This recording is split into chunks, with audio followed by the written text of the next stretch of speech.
Hello everybody again, this is Pure Ambient Drone. In my last vlog, I took you on a short tour of my studio, and in that tour, I didn't play anything. I just kind of showed you what I had and how it was laid out a bit. And today I thought that I would start with the Sub 37, kind of going individually through this series of the pieces that I have here. And you know what, I'm not going to do a whole lot of talking, or maybe I am, but I'm going to play around with this a little bit. And I got a little camera over here. I hope that it's going to clearly see everything. I'm kind of sitting at an angle here, but this is the Sub 37, okay? And it's one of my newer pieces. I haven't had it that long. And in my thought process, I was thinking, you know, out of all the stuff that I've got right now, I don't have the Moog sound. Now, I wanted the Moog sound because I have all these other different instruments and they kind of have their own sound to them.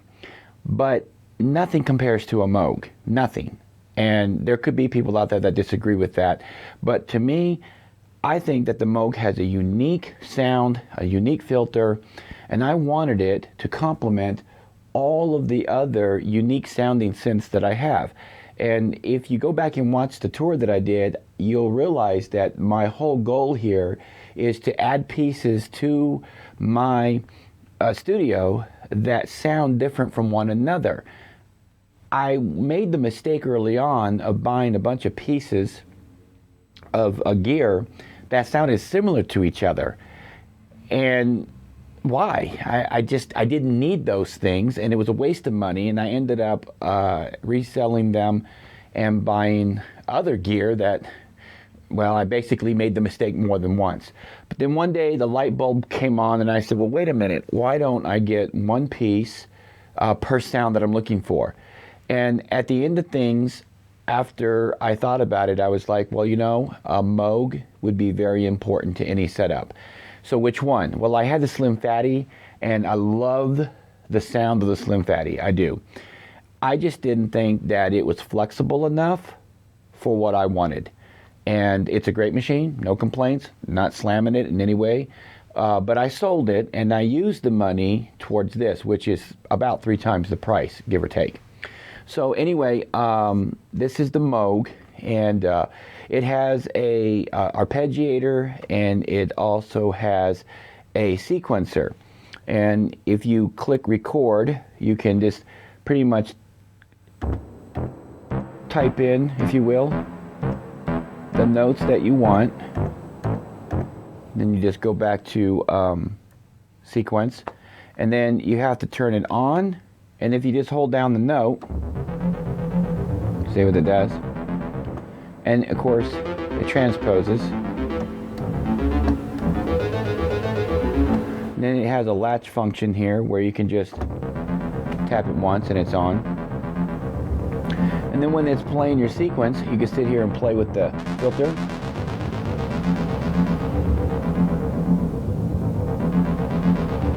And this thing is just loaded with sounds. Got a multi-drive function here. Just playing around with some of the controls here. Not trying to do too much right now.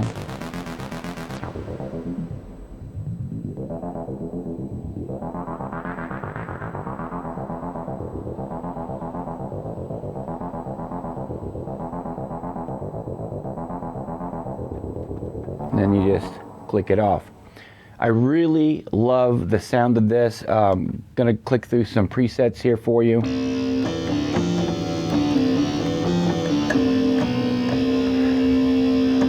This is buzziness as usual. This is broke bass.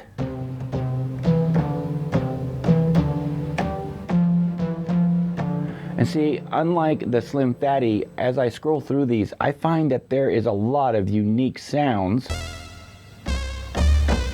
from one another that I could actually use. I didn't really care for the presets of the Slim Phatty, and I know this sounds like a slam fest on the Slim Phatty. Please don't get me wrong. It's just that I'm comparing the two, and I shouldn't really do that because this is a totally different machine.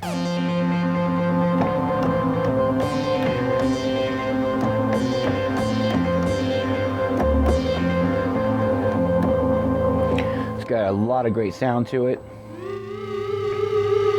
I mean, you can make some incredible sound effects with this thing. It almost sounds like a 1950s or 60s sci-fi film here, or horror film even.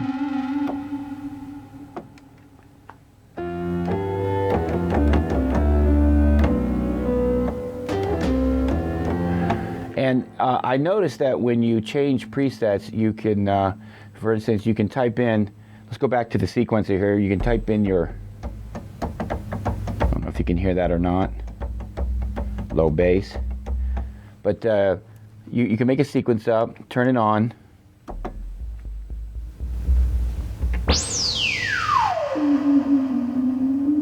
hope that didn't hurt anybody's ears, okay. And then I noticed that if I change presets, turn this off, I'm gonna go right back to that same preset and then hit the sequencer again.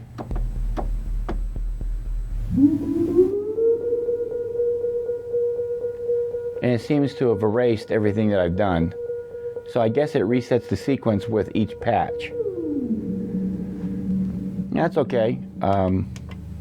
Just something to be aware of when you're messing with this thing.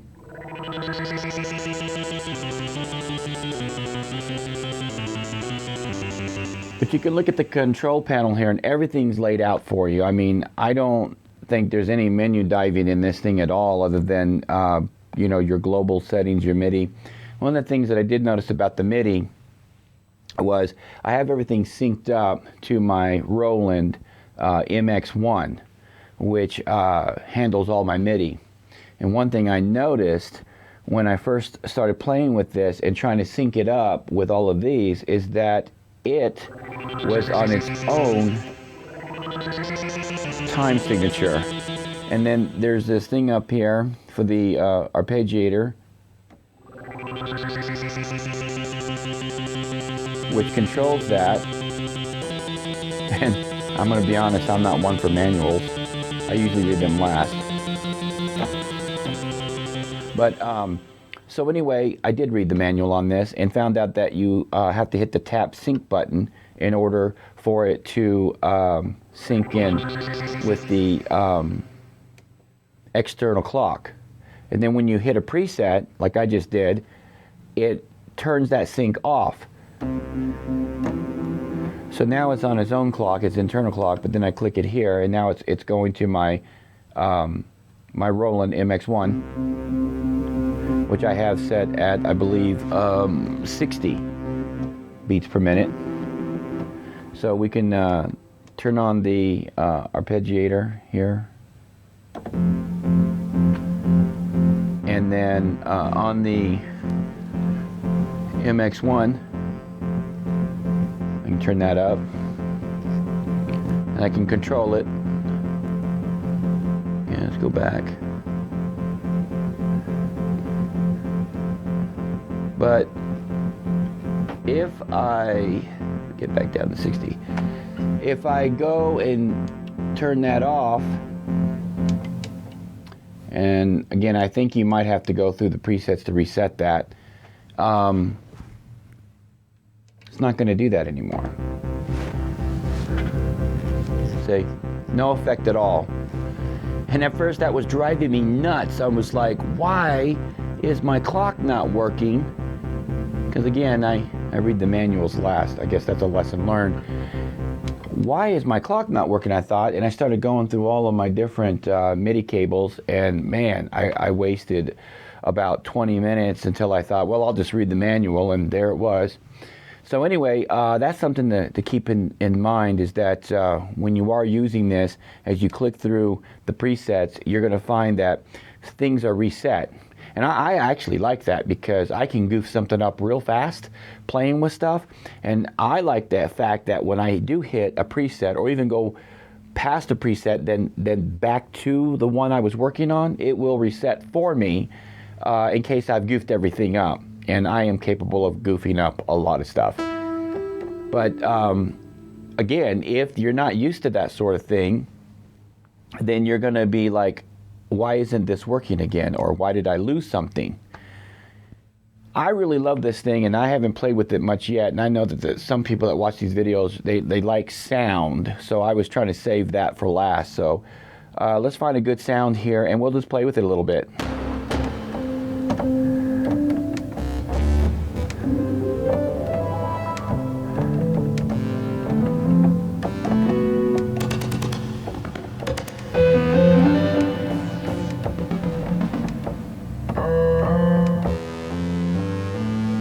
That's a pretty cool sound, I guess. We could play around with this a little bit here.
And then we go to the initialization for a preset. Overall, the Sub 37 really, really, really impresses me. I think I started in bank 7 or 8 when I started playing with this thing today. It's just amazing. This thing is just loaded with sounds. It's got 9 or 10 banks. I don't know if the bank starts with 0 or not. Probably a faster way to get here than this. But man, it's just incredible sounds. I love this thing. I'm glad that I bought it. And you know, sometimes when you buy a synth, you can have buyer's remorse, and that's not the case with this right here for me. And it was a lot of money. $1,500 is nothing to sneeze at. And the Slim Phatty that I had, I love that thing, and I fought with myself about selling it. But yeah, I was just double checking here. It goes from bank 1 to 9, so 9 banks that are filled with presets. For the money, this is in the middle range with Moog, and I think it is a balance before you get into the high end of Moog and you step out of the low end. And if you're serious about your music, and I am very serious about my music, you're serious about how it sounds, the quality that comes across in your recordings, I would highly suggest getting this. I think it's worth more than $1,500 for the quality, the build. I mean, the wood insides. I mean, this thing is heavy, it is beefy, it is thick. The keys, oh man, the keys are just very responsive and they feel very hefty. The wheels here, beautiful. I mean, this thing is built like a tank, and anyone who's looking for the Moog sound, who can afford it, I would highly suggest getting the Sub 37 from Moog. Until next time, this is Pure Ambient Drone. Thanks for watching. Cheers.